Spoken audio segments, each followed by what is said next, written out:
the time Michael Jordan punched Steve Kerr. Now, as we all know, Michael Jordan is the greatest player of all time. He's done things that, well, we've never really seen before, and he's always said that the reason why he was so good was because he was so determined, he was so motivated, but the real reason why was because he was so competitive. We all know that. Michael Jordan was by far the most competitive person I think I've ever seen, and the amount of stories I've heard, and I'm pretty sure you have too, of Michael Jordan and his competitive nature is just insane. But the story that I'm about to tell you is one that doesn't really get talked about often, and personally, I think it's one of the best Michael Jordan stories, not because of what happened, but because of the end result, and how it affected both players heading into future years as teammates. As you know, if you're subscribed to the channel, I like to share stories that people don't really talk about, so if you're new around here, be sure to subscribe and enjoy the videos. Here's the time Michael Jordan punched Steve Kerr. Also, very quickly before I get started, is that there's going to be clips of Michael Jordan as a cartoon, and it's actually Michael Jordan telling the story of what happened just as a cartoon, so if you want to watch the whole thing, I'll leave a link in the description, but other than that, I hope you guys enjoy the video. Now, it's known by many that teammates fight, but most fights that happen between teammates normally stay behind closed doors and eventually get leaked after the players are retired or just traded away. People can honestly expect myself and Shaq to be together for 20 years and not have an argument, and not have a fight. That's just like fantasy land. That's not going to happen. Yeah, arguments my rookie year, my second year, this year, we probably going to have many more arguments. Did he connect on the punch you threw? No. No, I was swift on the shot. You ducked out of it? Did you throw one back? Yeah, well, we just kind of got into like a freaking shovel match. If you fight with Michael Jordan, out of all people, I don't think that you should take exception. Not because he wasn't like anyone else, well, technically he wasn't like anyone else, but because of how competitive he is, and Steve Kerr knew that. But Steve Kerr also didn't know what he was thinking, and I quote, "I don't know what the hell I was thinking," laughing as he recalls his scrap with the Chicago Bulls legend in 1995 at the Bulls training camp. It's Michael Jordan, it's the greatest player ever, but I was pretty competitive myself, and I think I kind of play with a chip on my shoulder. I had to, or I wouldn't have made it.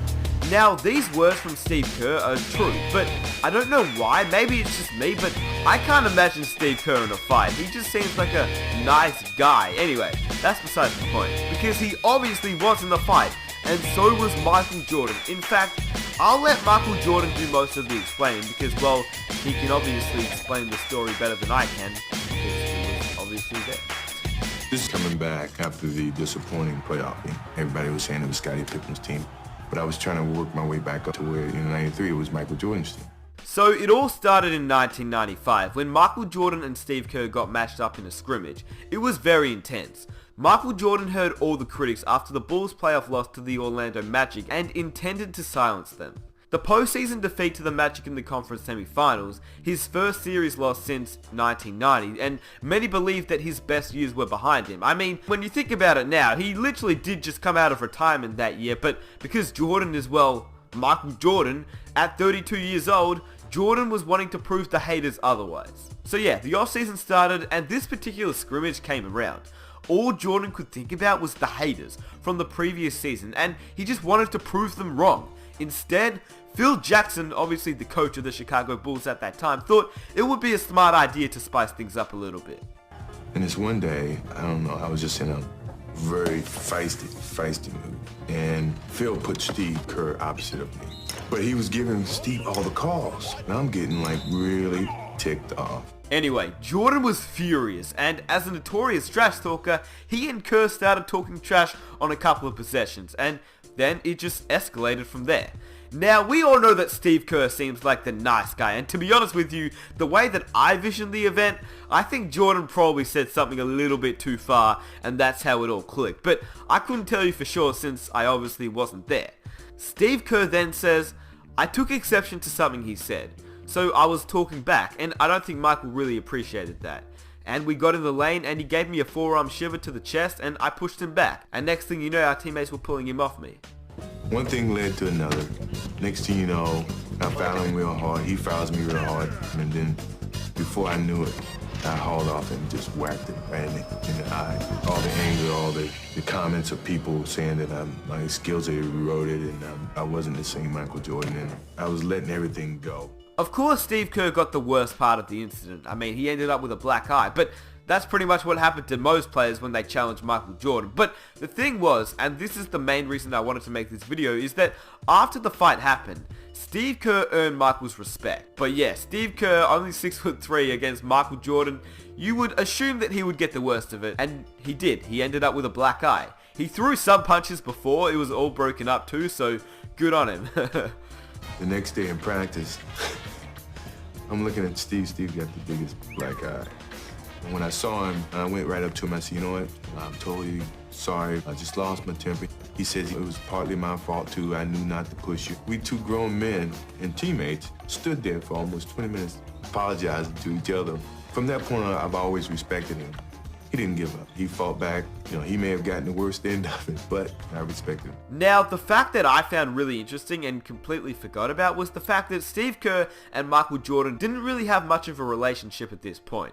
They'd only played together for 2 months, so the fact that Steve Kerr actually retaliated to Michael meant that Steve Kerr most definitely made Jordan respect him from that night forward.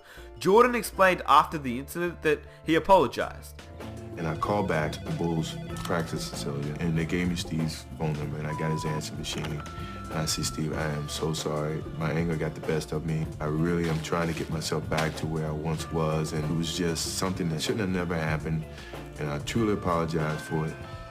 Now, the thing that I love about this whole story is what actually came up after the fight. I mean, we all know that Steve Kerr, as a man who was one of the nicest guys in the NBA landscape, but the fact that he protected himself was the right thing to do. He says that he was embarrassed by how he was being treated, and he wasn't going to put up with it. He also said that it was a totally different relationship from that point on. There was also mutual respect, with Kerr feeling that Jordan trusted him on the court more in important situations, which we now know is obviously true. Just look at the time Jordan trusted Kerr to take the game winner in the 1997 NBA Finals. That's pretty crazy.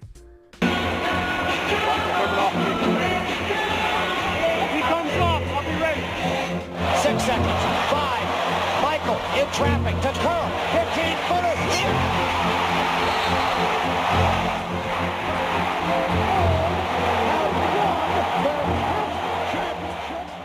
Now, it has to be said, the Bulls couldn't have been great without their immense talent of Jordan, Pippen and Rodman, but they couldn't have been historic without coming together with players like Steve Kerr, Kukoc and Ron Harper. The Chicago Bulls avoided major issues after the Kerr-Jordan incident and never lost more than 2 games in a row, taking on the characteristics of its coach and its leader. The same relentlessness that produced the training camp tussle led to arguably the best season of all time.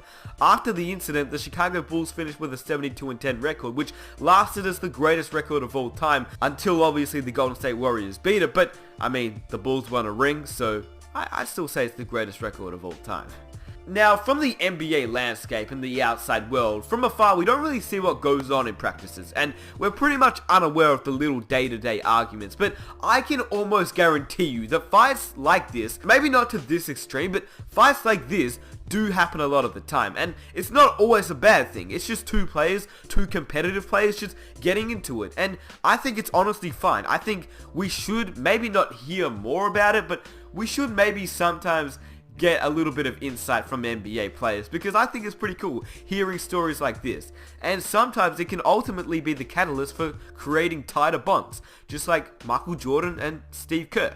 I honestly think that without the scuffle between Michael Jordan and Steve Kerr, the relationship between the 2 players probably wouldn't have been so strong. And I also want to mention the fact that Steve Kerr is probably one of the most genuine people in the basketball world, whereas Michael Jordan, no matter how great he was as a player, which I mean, he was obviously the greatest player of all time, he really wasn't the nicest bloke, and I'm pretty sure most of us know that. He was a great player, don't get me wrong. I'm not saying his basketball talent was not there. It was the greatest, he is the GOAT.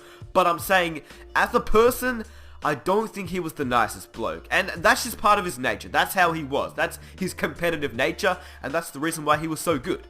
That's just how he was. Ultra competitive. So I'm just saying, the next time you hear about 2 players getting into it at practice, maybe it's not because they hate each other, alright?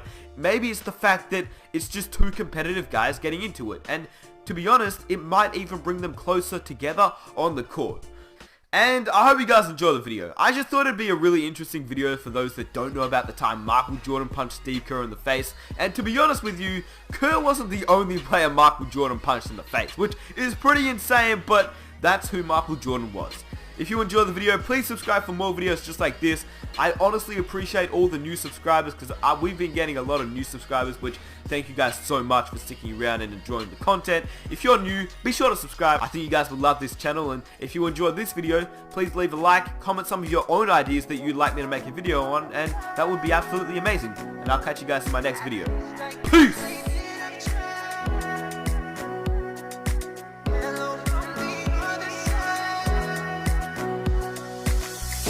From the other side,